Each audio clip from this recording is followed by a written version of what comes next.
What will your future look like? The job you do today could be different than the jobs of tomorrow. Some see this as a challenge. At UCF, we see opportunity. A chance for you to grow your knowledge and strengthen your skills from anywhere life might take you. With in-demand degree programs and resources for your success, UCF Online can help you prepare for the future and all the possibilities that come with it.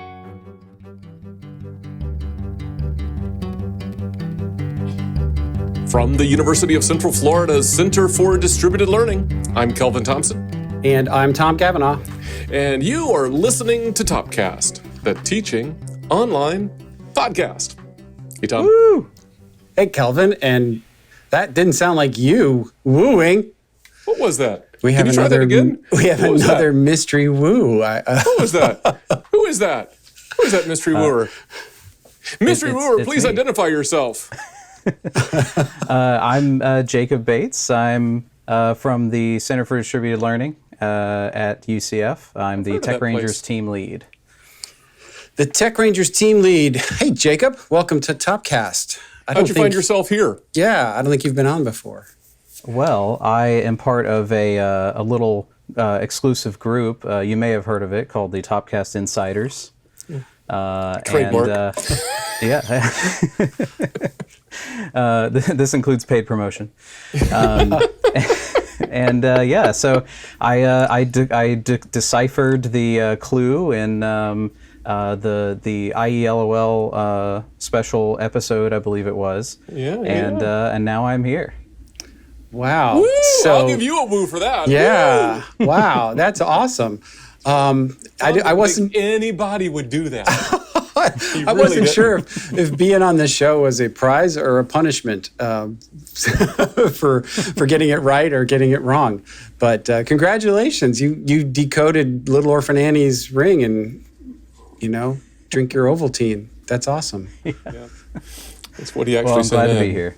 He said, drink your Ovaltine. Well, welcome. You've said before that you listen to Topcast some, so that's good. And I hear you've got a podcast of your own in the works. At some point, it's gonna see the light of day.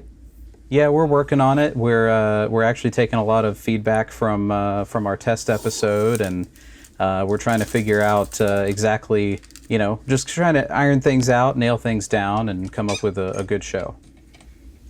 Cool. You want to tell us a little bit about what it's about? Do that. Yeah, sure. So it's going to have me and Brent Shaw, who are we are two technologists, I guess you could say, within the Center for Distributed Learning, kind of in different fields. He focuses on learning management systems and servers and that kind of thing, and I focus more on web applications and websites and also integrations with web courses, or with LMSs, I suppose I should say. And it's kind of just, we're talking about educational technology from a technologist's perspective. And that's about as far as we have nailed down so far. Oh, that's cool. Well, let us know when it's officially launched, and I'm excited about it already. Yeah, we'll give it a plug. It's going to be good. All right, I believe that. That's cool. cool. There's Topcast audience people, probably some would listen to that too. I am sure, yeah. An overlapping audience.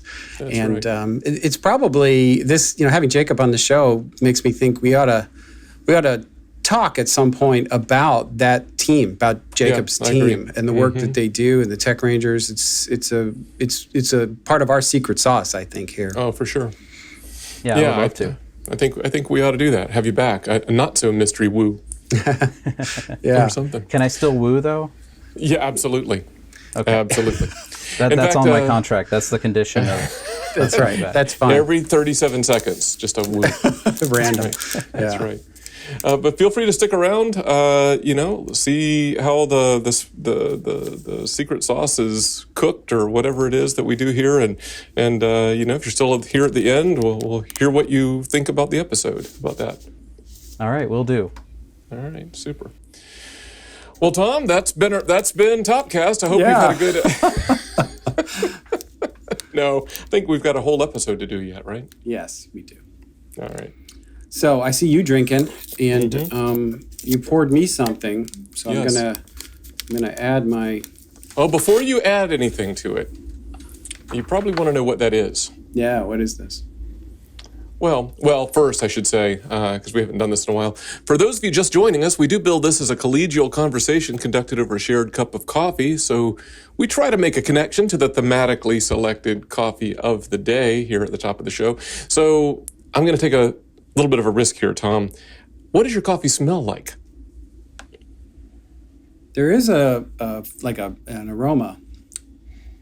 It's like some sort of a flavor in there.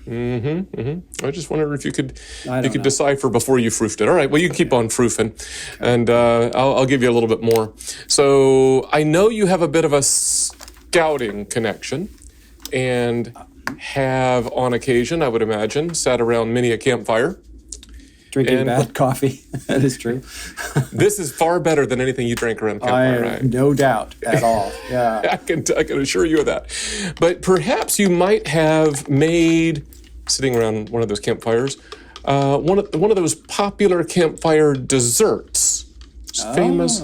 What are those things called again? S'mores. S'mores. Yeah. Yeah, s'mores. And do you know why that is the name of the dessert? Yes, I do. Why is that? Because they're so stinking good, you want some more. So indeed, this is, in fact, a s'mores flavored coffee called, get this, s'more time. S'more time. Wow, that's dessert. I know. There. Yeah. Well, especially when you put that other stuff in it. Yeah, when I load it up with all of my stuff. But yeah, it's good. Yeah. So you carry on with the show. I'll be back here drinking You're going to have a good s'mores. time. That's right. So this is from a Florida roaster called Bones Coffee Company in Cape Coral, Florida, which our producer Tim is going to be very excited about. We had some colleagues who used to give him that nickname Bones. So now maybe he owns his company. I don't know. Bones Coffee Company in Cape Coral, Florida. Yeah, probably I'm not a big fan of flavored coffee. No, but you tell me that you like your coffee to taste like coffee. That's correct. Yeah. But I was pretty impressed with this one because I found the flavor present but subtle. While the underlying coffee quality was pretty solid, I find a lot of times the flavored coffees, they just are covering up, in inferior coffee. But this is a really good coffee, and it's subtle. So how's the coffee in your book, and how's the connection to today's topic? Well, I like the coffee. It's good. We're doing this as an afternoon, right? So it's a nice little afternoon treat. I probably couldn't drink it all the time every day, but it's a nice once in a while kind of coffee for me. Yeah, that's right. All right, so the connection, I was struggling. You'll get there. Yeah. You asked me about why they call it s'mores, right? It's so stinking good, you want some more. And this podcast is a bit of a some more from our last podcast, right? That is correct. Yeah. Okay. That is correct. From our last interview podcast, our last second Monday. That's right. Some more on a topic and a guest that we've heard from recently. And our guest is telling her story. Yeah. S'more time. S'more time. S'more time. That's right. The coolest thing about this coffee, besides the taste, is the label is, I guess they put it together for, maybe this coffee company always has like Halloween themed stuff, but they had like a campfire with a werewolf, a skeleton, and Bigfoot all sitting around a campfire. That's a lot like my Scout days. Yes. Yeah, I believe it. So, yes. So, Tom, you interviewed Ajita Menon recently, since we've been working, teaching, and learning remotely, and there was enough in that interview for 2 episodes.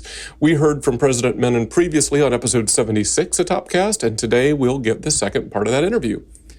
So you want to tell us a little bit about, for those of us who didn't listen or don't remember, about President Menon? Yeah, absolutely. So kind of just as a refresh, Ajita Talwalkar Menon is president and CEO for Calbright College, which is the new all-digital, innovation-oriented community college in California. It has kind of a competency-based model. Previously, President Menon held positions with the California Community College system and within the U.S. federal government. Notably, she served in the Obama administration as special assistant to the president for higher education policy at the White House Domestic Policy Council. Yeah, so, that's awesome. we had a fantastic conversation, and we talked in the first half, a lot about the Calbright model, what made it distinctive, how it was going so far. And then in this half, we kind of turn our attention more towards kind of leadership topics and some specific lessons learned from being a leader of what is essentially a startup, but a public entity startup. And frankly, it's been very widely publicized. There's been a number of political challenges Calbright has faced launching.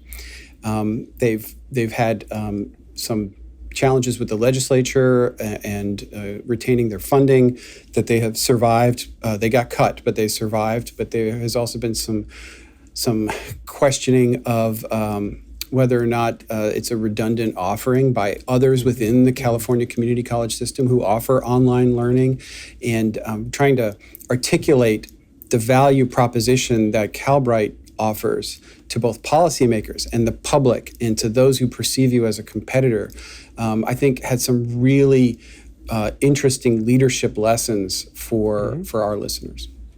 Yeah. Well, with no further ado, through the miracle of modern podcast time travel technology, here, Tom, is your interview, part 2 with President Menon.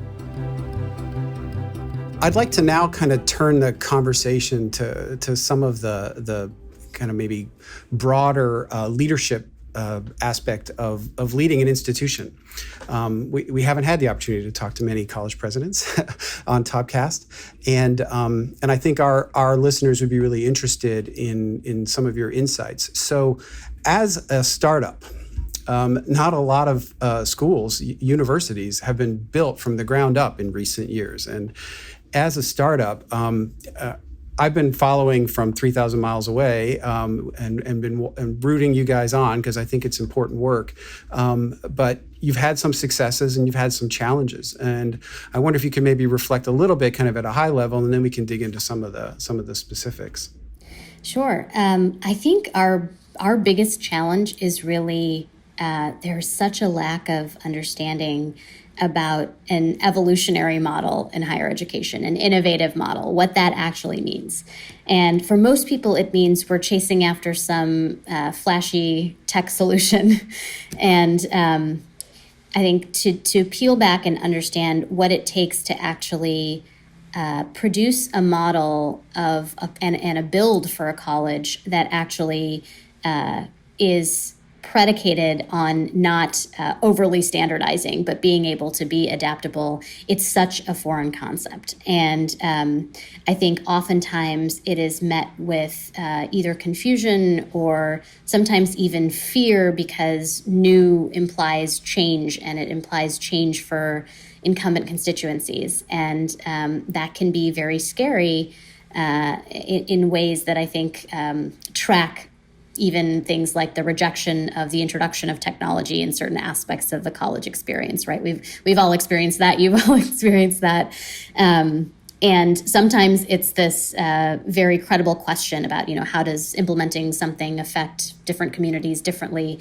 Sometimes it's a little bit more of an existential threat. You're fundamentally changing roles that individuals have had in a decade, sometimes century-old system, and you're introducing a delivery model or set of delivery programs and services that require a different way of working. And most people don't understand at a granular level how difficult and complicated that is, but also how essential that kind of a redesigned organization is for successful delivery of the model.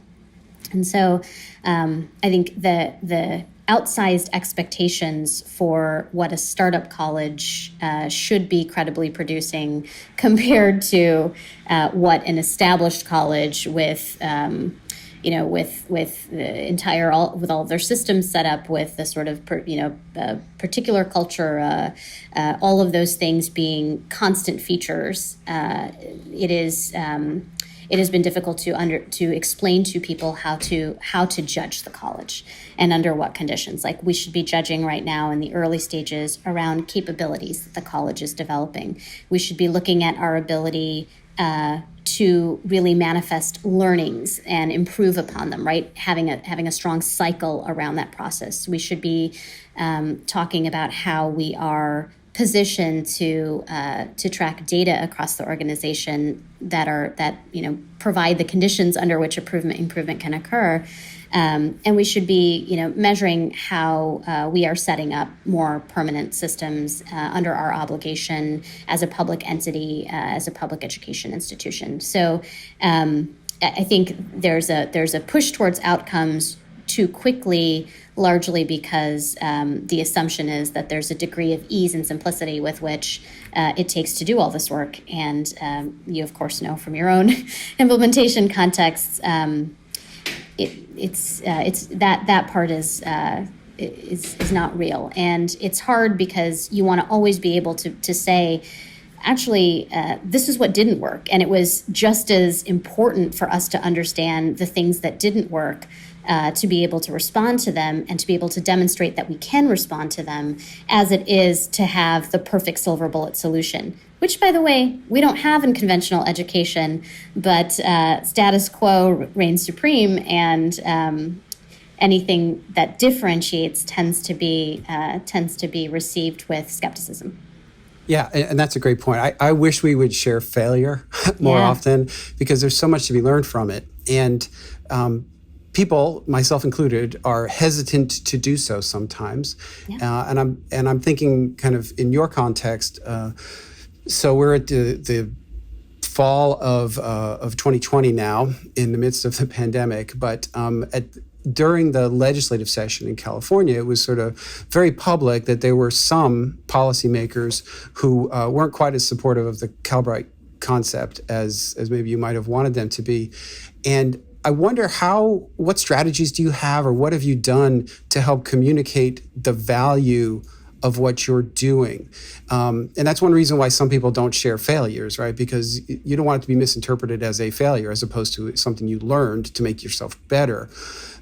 As you communicate to policymakers and try to make the value case for Calbright, I mean, any advice for listeners who are in a similar situation, who are trying to make a value case to their leadership or to policymakers in their context? Yeah, several lessons, no shortage of those. I think one of the early things we could have done a better job of in the system, at the college, is actually connecting the value of what we're doing in this micro way to what some of the larger challenges are for this population in the context of some of the conventional education delivery. So I say that. I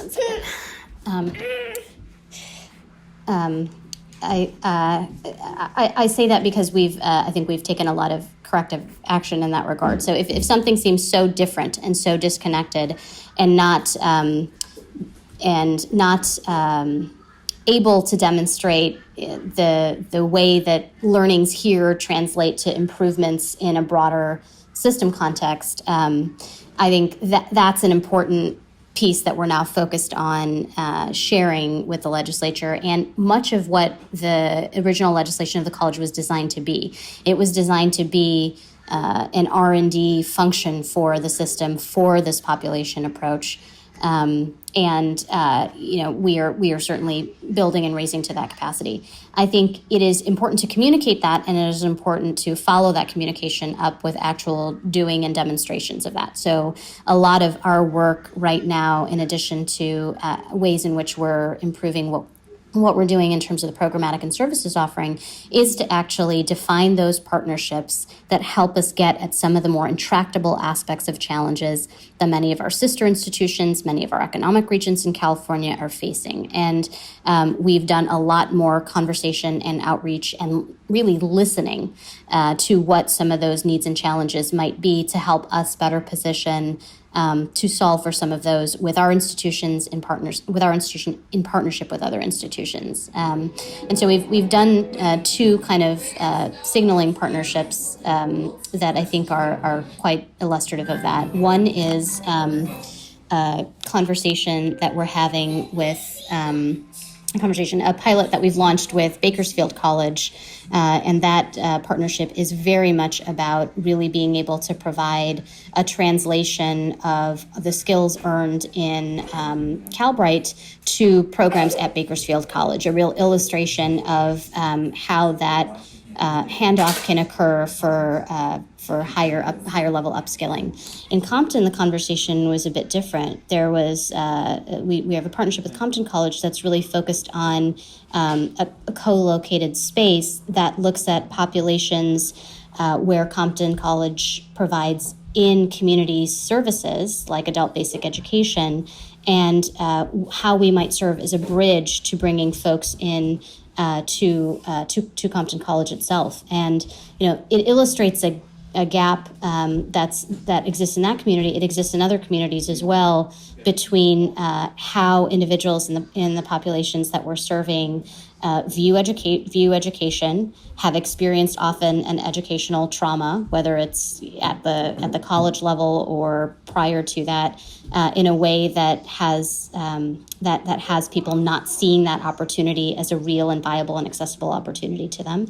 And in other cases, individuals who have experienced a failure either with one of our institutions or with a poor quality for-profit college experience that that left them worse off than had they not pursued an educational opportunity to begin with. So in each of these places, this is both a demonstration of how we might work with a college, but also the nature of the joint value we want to develop relative to gaps in the service and the experience that we're seeing in the markets that we're serving.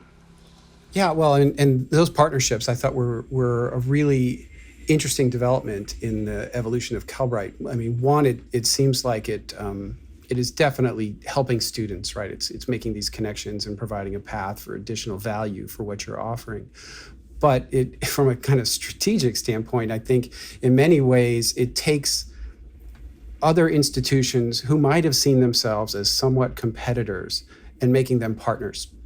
Yeah. And potentially as advocates for what you're doing. And I think it's just a win-win all around. So I, from the outside looking in, thought it made a lot of strategic sense for a lot of different reasons.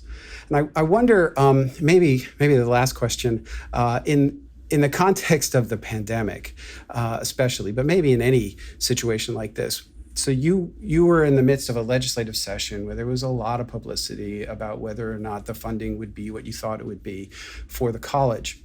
And right now, a lot of people in the higher education community are waiting to see what happens with next year's budgets and whether or not they're going, particularly state institutions, will you have the same level of funding, and will there be furloughs or layoffs or other kinds of situations?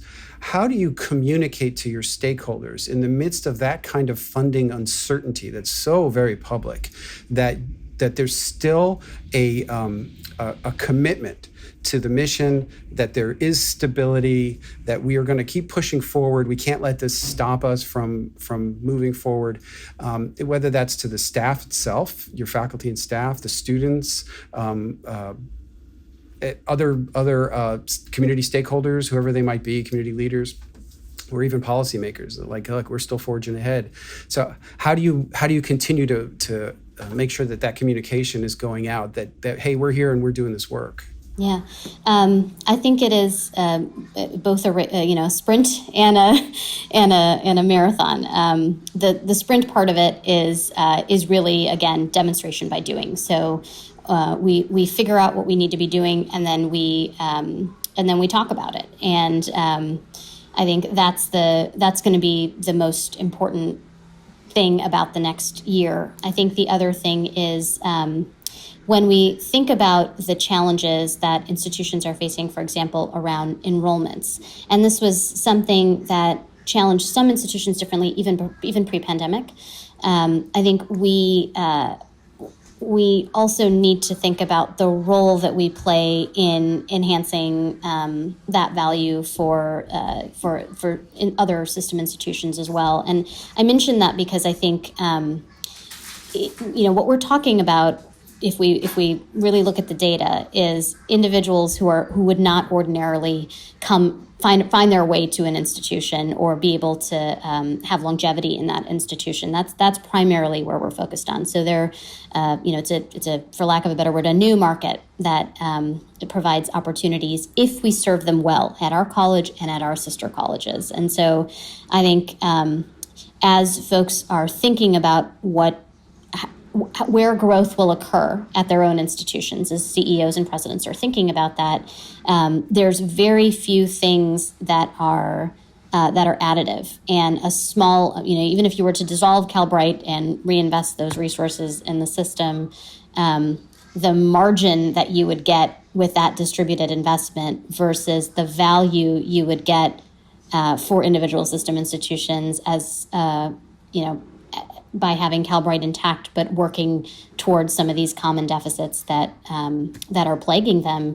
I think that's going to be a very important thing for us to work on unlocking, and also how we think about some of the future partnership activities. There's no doubt there will continue to be pressure on the budget in the coming years, not just next year, but the year after that. But it is the size of the investment and the potential value if we're allowed to do our work in the way that we need to, and the essential nature of the work that we do, the commitment that everybody in our institution feels to that, is what keeps us waking up in the morning and fighting the good fight. I think that is equally true of, we talked a lot about institutions, but that's equally true of other folks in other parts of the public infrastructure, public systems, support we see from how we are so well aligned with the broader strategy in California, the governor's strategy in California around economic recovery. So I think there's a lot of things in our favor, as long as what we spend our time doing now is not just communicating about things, but actually demonstrating those things. Great. I think a lot of people will resonate with that, and I can't thank you enough for being on Topcast and sharing information about Calbright and your insights on leadership. I could keep talking and listening, but I think we're pretty much out of time. I want to thank you so much for being with us, Ajita. Thank you, Tom. I really enjoy this and appreciate the opportunity. Well, Tom, that was your interview part 2 with President Menon. Yeah, I really enjoyed the conversation. I found her really a fascinating person to talk to. I got a lot out of that conversation. One thing I'd like to maybe highlight that you probably noticed as you were listening to that, and especially if you watched it online, that her child makes a cameo appearance in the middle of that, because like everyone else, she's been working from home. Even a college president is working from home and having to oversee her child's K through 12 education, which is remote. And she's facing all the same challenges that everybody else is in managing all aspects of her life, both personal and professional. And I think, to her credit, I don't think she would mind if I said this, that we offered to kind of cut that out if she wanted us to. And to her credit, she said, no, leave it in. It's fine. And I think it's a great example for somebody who's trying to balance everything that's going on. Yeah, I agree. I think lead by example, right? Yeah. I think we need more of that. Exactly. Unlike the 32 takes that we've taken to get to this point in the episode. No, that's not true. If only we took more than one take ever. This show would be way better if we edited it. I'm sure that's true. Yeah, so I thought it was good. I thought it was really interesting. Like you said right before we cut to the interview, a startup in like the public sector. And I think maybe she uses the phrase building a new college from the ground up. And I think that is a fascinating concept. Like, if you had a truly blank canvas, what would you do? And that sounds like an interesting thought experiment, but turns out it's a lot messier on the ground.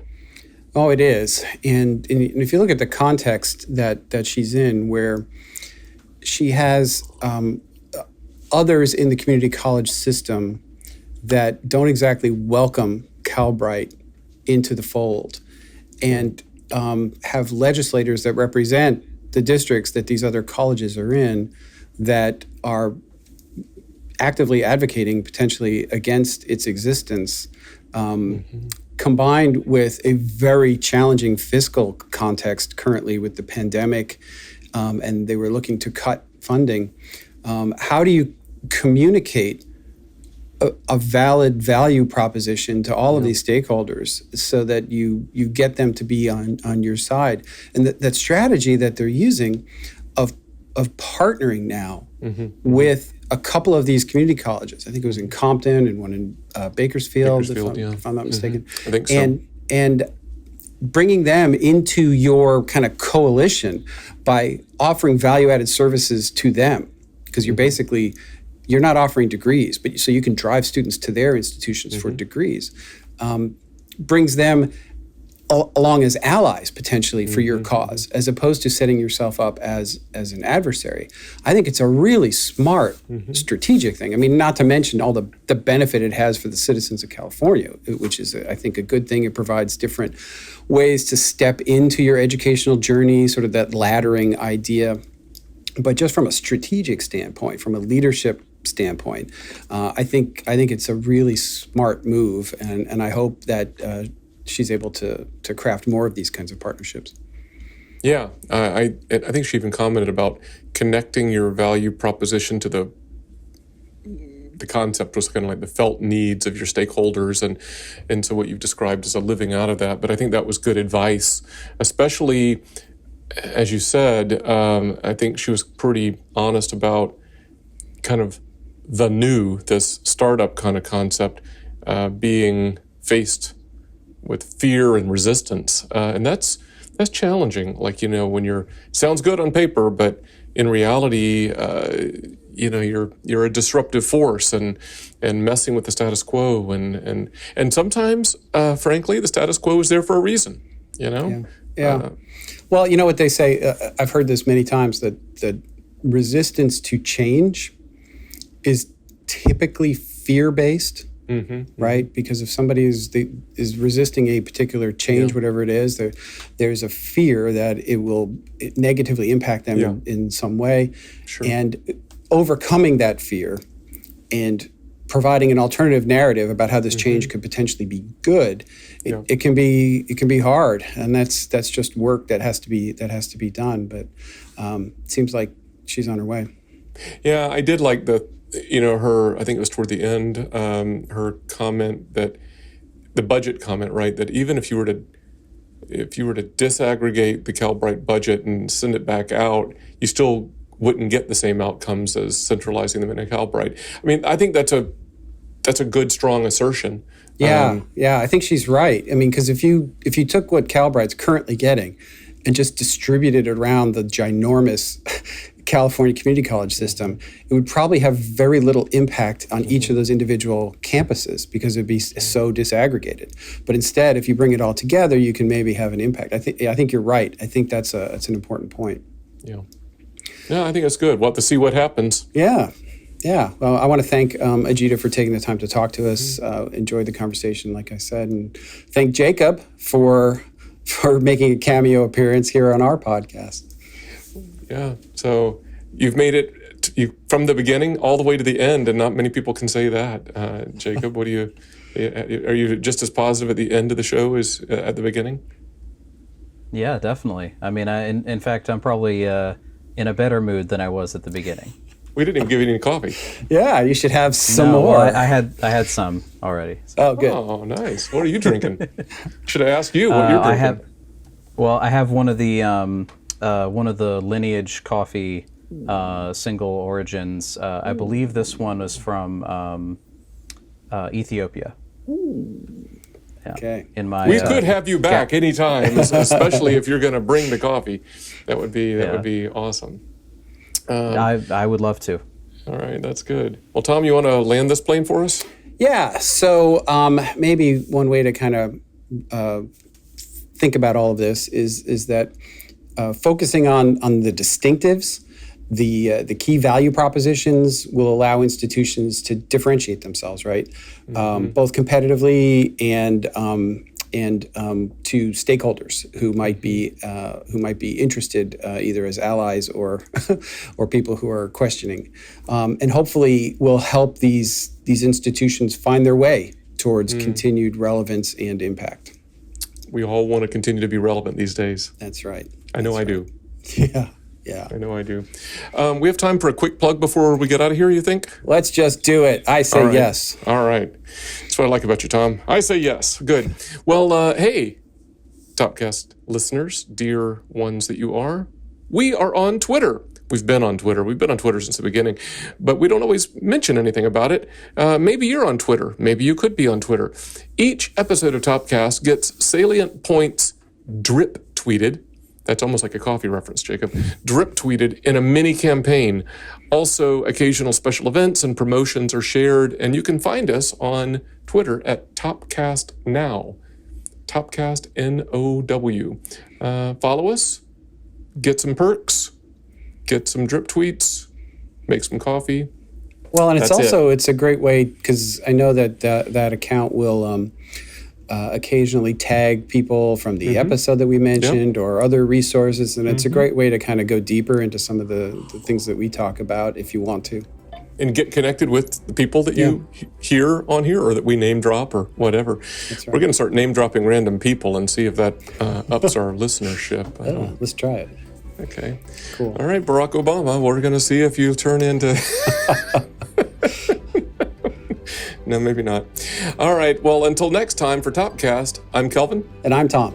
See ya.